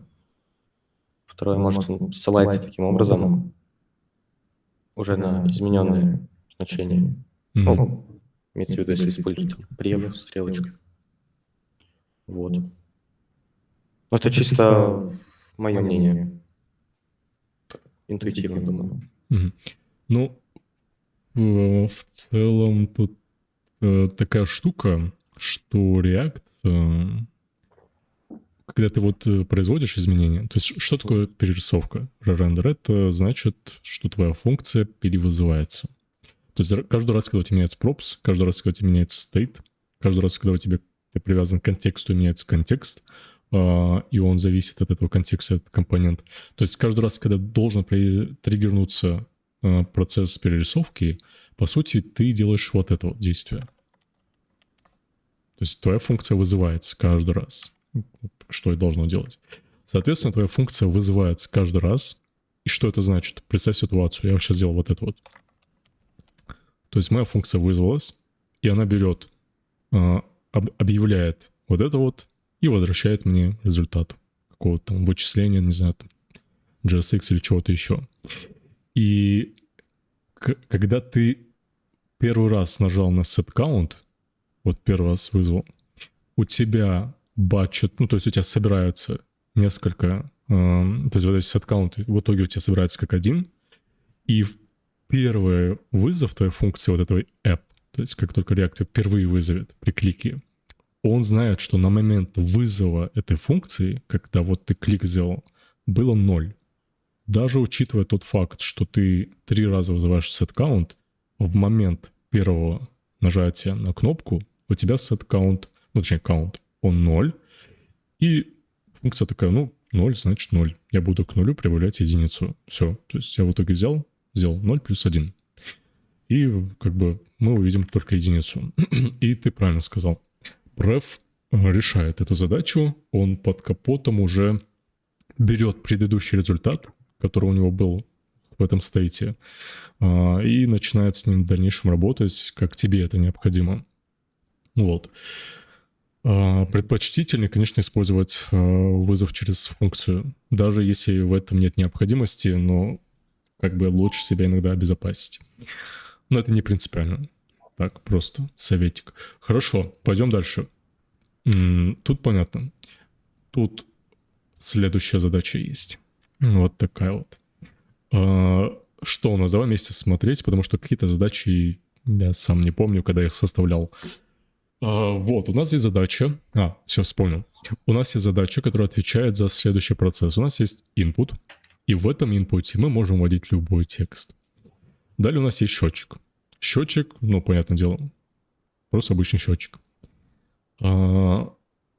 Есть поле ввода текста и счетчик. Будет ли счетчик перерисовываться, если я ввожу текст в input и не кликаю по счетчику?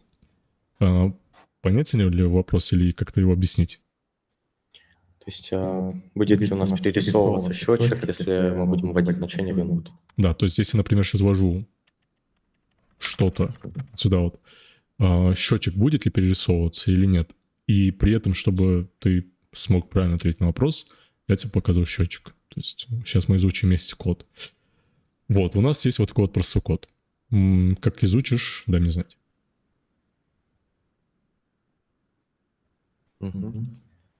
Так.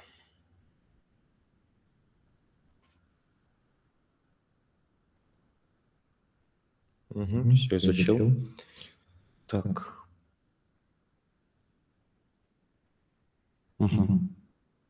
Тут можно сделать, интересно. Так, тут, к сожалению... тут, по-моему, вот так можно сделать. Во, нормально. Вот. Вот так вот. Вот. Теперь смотри. Надеюсь, ты видишь код. Вот. Хорошо. Теперь, если я сейчас поменяю текст в этом инпуте, будет ли у меня в консоли вызываться каждый раз вот этот вот текст, что типа counter rendered? Вот мы видим, что у нас первый раз он вызывается, конечно. Скорее всего, тут strict mode, из-за этого он 2 раза, но не суть. Ну, у нас вызывается первый раз. А если я сейчас введу текст, будет ли у меня counter перевызываться? Могу предположить, что да, потому что у нас изменения происходят с инпутом. Если у нас меняется весь стейт, то и рендерится весь компонент. Ты имеешь в виду про вот это, да? Компонент? Да. Да, этот компонент включает в себя каунтер. И, по идее, каунтер тоже должен перерисовываться. То есть здесь сейчас введу текст, у меня будет каждый раз консоль выдавать. Думаю, да. Правильно. Ну, в целом, да, ты правильно ответил на этот вопрос. То есть я даже не буду спрашивать, почему. Ну, тогда спрошу первое, что мне приходит в голову. А можно ли это предотвратить? Предотвратить, так. Наверное, создать из callback инкременту и декременту. То есть тут написать use callback. Ну да, вернуть. Ну тогда? Так, use callback же должен быть массив зависимостей. Что тут написать? Count. Вот так вот. Да. И то же самое сделать с декрементом. Вот так. И минус, скорее всего. Да. Окей. Так, это я неправильно написал. Да, это я тут фигню написал. Вот. Теперь. Что-то еще нужно менять? Так. По идее, нет. Давай проверим. Мгм. Хорошо. Так. Подсказка. Ты ранее упоминал use callback, use memo. И просто мемо. Мгм. Может, мемо каунтер обернуть в мемо? Где? Вот тут? Вот? Нет, на втором скрине. Вот туда? Да. Мгм. Как это сделать? Прописать мемо, эти скобки, туда поместить наш код. Скобки. И поместить туда функцию, да? Да. Угу. Давай проверим.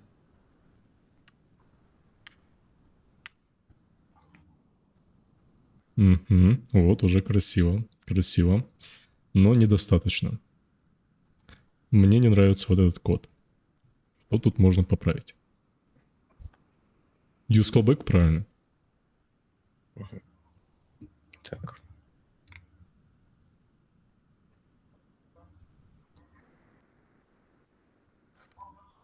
Нет идей, что Есть. можно добавить. Есть. Так.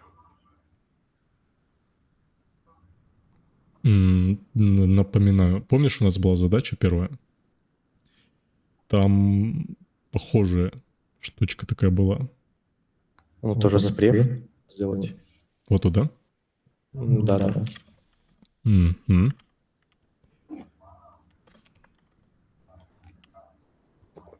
Так, а зависимость мы оставляем, да?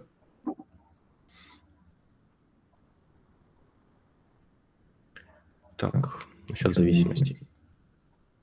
Даже в callback отображает, выполняется только тогда, когда изменяется то, что в зависимости. Угу.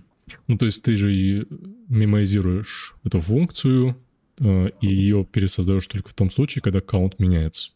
Ну да. Угу. Но тут ты работал с каунтом, а сейчас тебе каунт нужен? Получается, нет. Угу. Можно убрать. Да, не нужен. Проверяем. Да, все работает. Все работает. При этом у тебя и функция не будет, твоя функция не будет пересоздаваться. Ты как бы именно вот тем, что ты отказался от зависимостей, ты двух зайцев, можно сказать, убил. Ты и мемоизировал, и один раз сохранил ссылку на функцию, и ее в дальнейшем не будешь перерисовывать. То есть, пересоздавать. И она у тебя живет один раз, и все прекрасно. И тебе не нужно будет думать, то есть она пересоздалась или не пересоздалась. Ты уверен на 100%. Ссылка всегда одна. Благодаря именно тому, что вот ты callback передал. Хорошо. В принципе, можно завершить. У меня еще одна задача есть, но она прям очень замороченная. И мне кажется, что тут будет сложно. Ну ладно, давай тогда завершим. Я думаю, да, сейчас посмотрю. Сможешь мне вот последнюю задачу, которая заморочена, скинуть? Давай, знаешь, как я сделаю? Я ее кину всем. Пусть ребят тоже поизучают. Я заодно и сам вспомню, потому что я ее составлял, не помню, давно уже. Когда еще React 16 версия была. Суть в чем? Тут я описал, что нужно сделать, давайте вместе вспомним.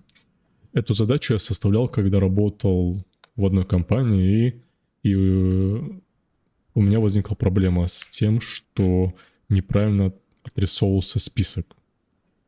И я нашел баг, понял, как этот баг исправить, и подумал, если я собесю ребят, может быть, из этого бага сделать задачку, и ее задавать на собесах. Смогут ли решить ее кандидаты? Давай вместе вспоминать. Это было давно. Будем вместе вспоминать. Это генератор случайных чисел. Описание. Каждый раз, когда нажимаем на «Добавить число», в конце списка, я не могу свой же код редактировать, ладно. В конце списка добавляется случайное число. Угу. Вот, добавляется, действительно. Кнопка «Старт» запускает интервал... Да, прикольная задача. На самом деле прикольная задача. Кнопка «Старт» запускает интервал в 1 секунду, который добавляет в конец списка случайное число. То есть в чем суть? Если нажмем на кнопку «Старт», у нас вот этот процесс автоматизируется. Просто будет кнопка сама нажиматься, точнее добавляется число. Кнопка «Стоп», понятное дело, останавливает таймер. Кнопка «Показать», «Скрыть» контролирует отображение приложения. То есть вот. Проблемы. При нажатии на старт каждую секунду генерируется и добавляется только одно число в конец списка. Почему? То есть, если я сейчас нажму на кнопку «Старт», почему это приложение не работает, как я хочу? То есть, я хочу, чтобы было вот так вот. То есть, он как бы что-то не то делает. При нажатии на кнопку «Стоп», это сейчас нажму «Стоп», но он дальше работает. Хотя при этом где мое приложение? Лист. Хотя при этом вот есть функция, которая вот clear interval делает, там started false делает. То есть как нам нужно. Но почему-то у нас это не работает. Дальше. При нажатии «Показать», «Скрыть» список сбрасывается. То есть смотри.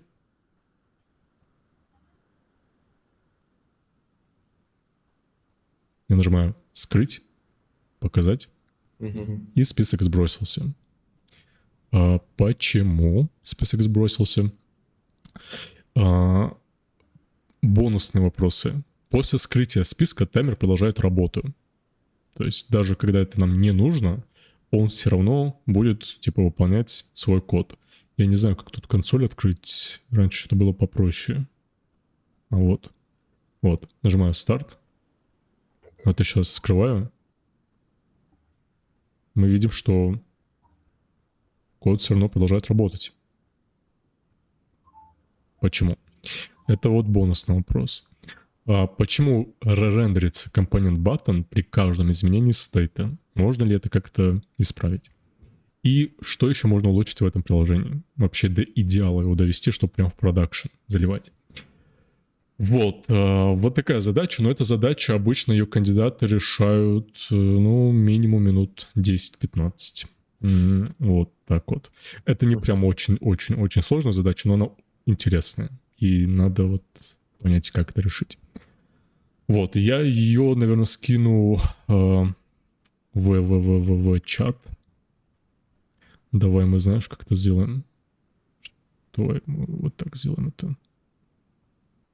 Интернет. Где у нас комментарии? Вот. В целом этот вопрос я спросил, но по задачке было бы сложно. И вот это было бы, мне кажется, сложно, если бы мы спрашивали. Адам ответил, что такое bind, так что, я думаю, можно засчитать частично этот вопрос. На этом, в принципе, я думаю, все по интервью, оно завершилось. Могу резюме дать по нашему интервью. И я бы, как типичный интервьюер, сказал бы, вам перезвонят через недельку, через несколько дней скажут ответ, но я скажу заранее. Ты сейчас как джуниор, да, получается? Да. Угу. То есть давай посмотрим твое резюме. Я тебе могу сказать, что ты не джуниор, ты джуниор плюс. То есть ты повыше, чем просто джуниор.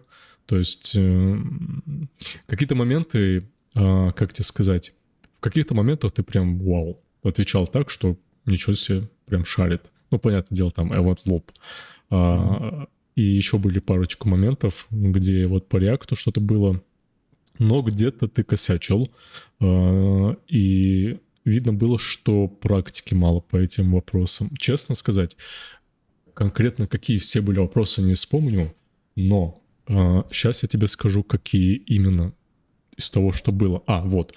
Оптимизация. Обычно на собеседованиях это не спрашивают.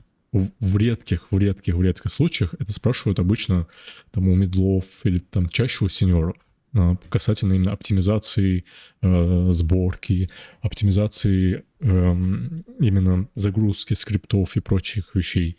Это спрашивают у более опытных, но я тебе крайне советую углубиться в эту тему, потому что когда-нибудь рано или поздно тебя спросят, и тебе самому нужно будет свои приложения и коммерческие доводить там оптимизацию до не идеала, конечно, но до какого-то хорошего результата.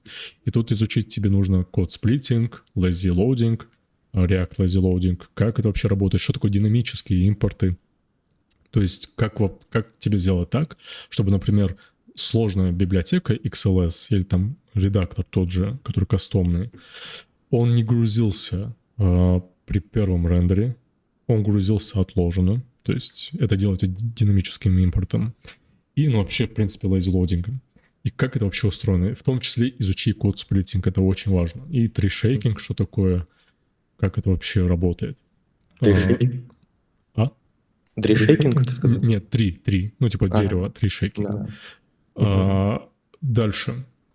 Что тут было еще?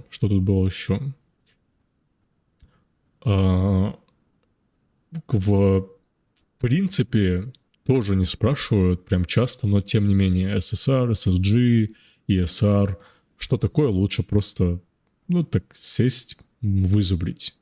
Хотя бы, что это такое.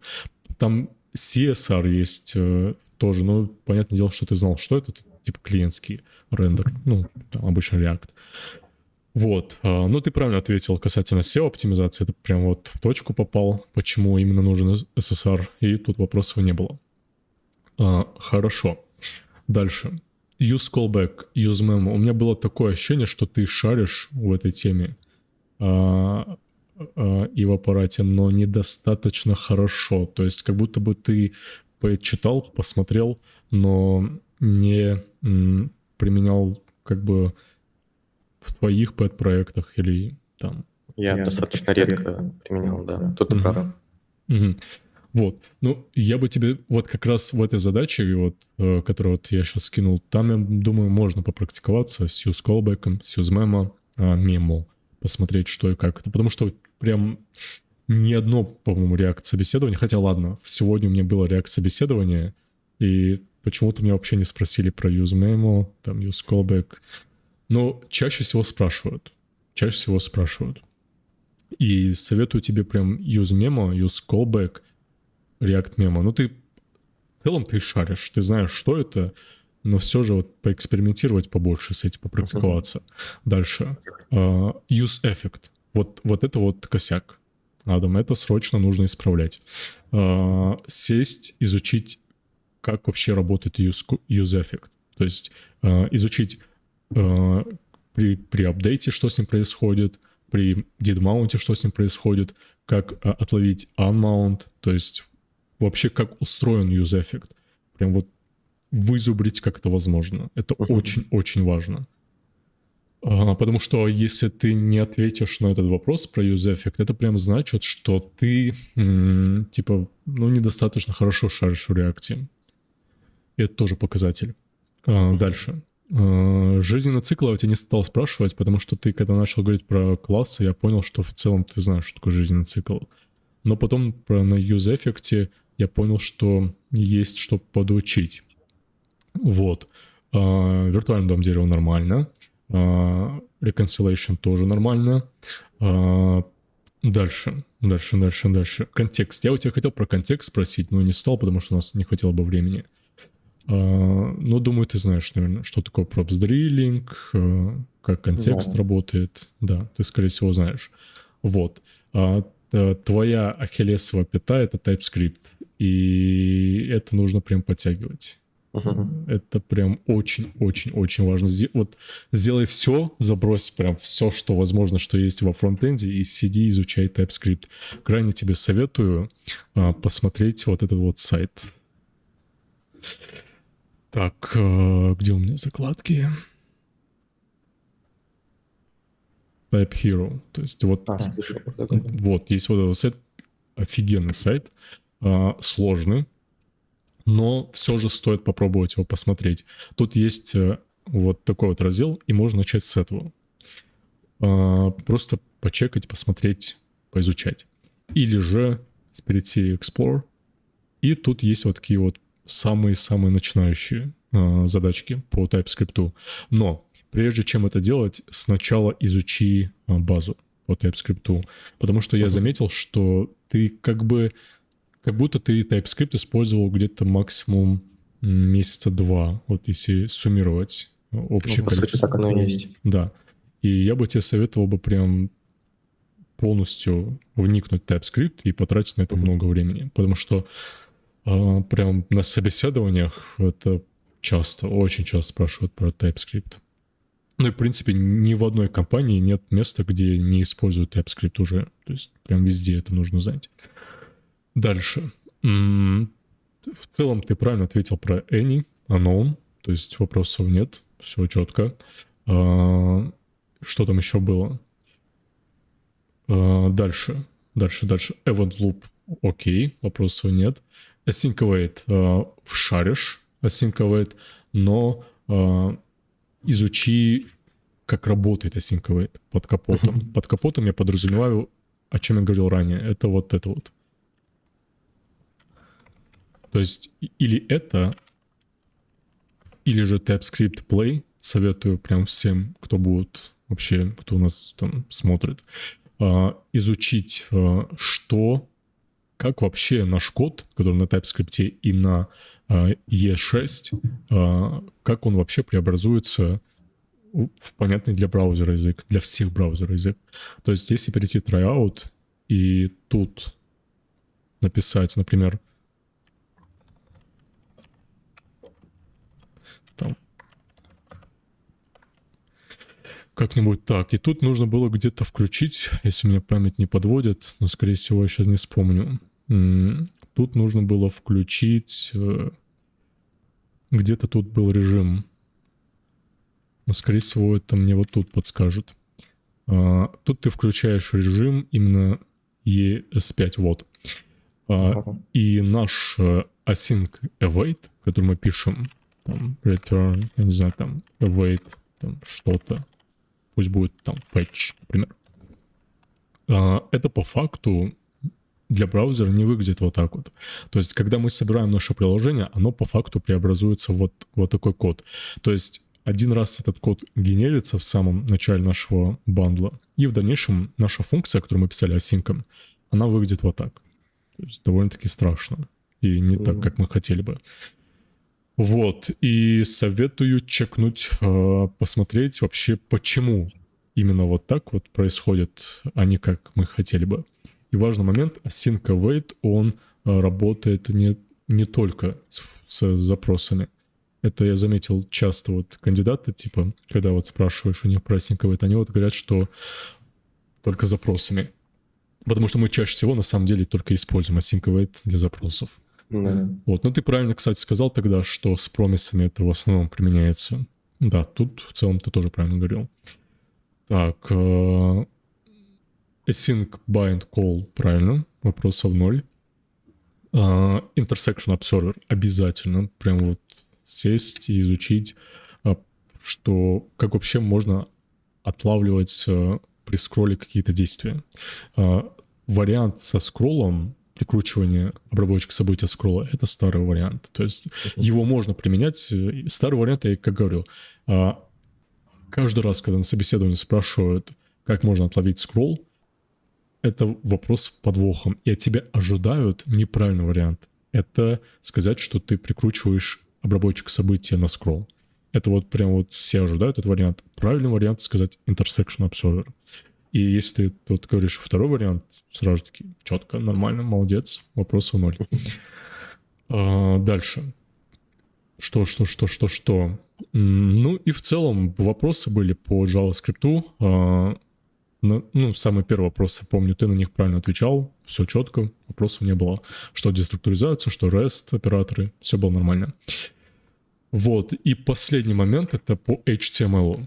Там что? Смотри, там у нас был скрипт, линк, мы обсуждали эту тему. Async Defer, чекни, что такое Async Defer, пока ни на одном собеседовании меня не спросили. За вот последние 1,5 года. Не знаю, может быть, там зависит от уровня там какого-то, там где-то какие-то вопросы где-то спрашивают, где-то нет. Я обычно люблю это спрашивать, потому что это надо знать именно разработчику, тем более опытному. И все же советую чекнуть, потому что рано или поздно тебя спросят, что такое Async Defer и какая между ними разница. Разница есть и небольшая, но есть. Вот. И ты говорил, что линк, по-моему, тут я могу ошибаться, но, по-моему, ты говорил, что линк предварительно мы можем загрузить стили или нет? В линк? Ну да. Так. При первом отображении страницы. Ну, если он в ходе стоит, то да. Прилод. Помнишь ты про прилод? По-моему, ты сказал, про что... прилод я не ответил нормально. Да, по-моему, ты сказал, что ты знаешь, но как будто вот что-то там по ответу, помню, недостаточно было. Вот, тоже советую чекнуть. Это тоже связано с предварительной загрузкой там и прочие вещи. И тоже важно. И вот касательно, вот ты сказал про 1000 картинок, ты правильно сказал про lazy loading. Да, тут вопросов нет. Единственное, ты затронул JavaScript. Вот, а в EMG можно указать lazy, и это можно обойтись без JavaScript. Но опять же, там тоже есть свои и мелкие подводные камни. Вот, вроде бы все. Вроде бы все. И последнее, что я обещал, это по резюме. В целом,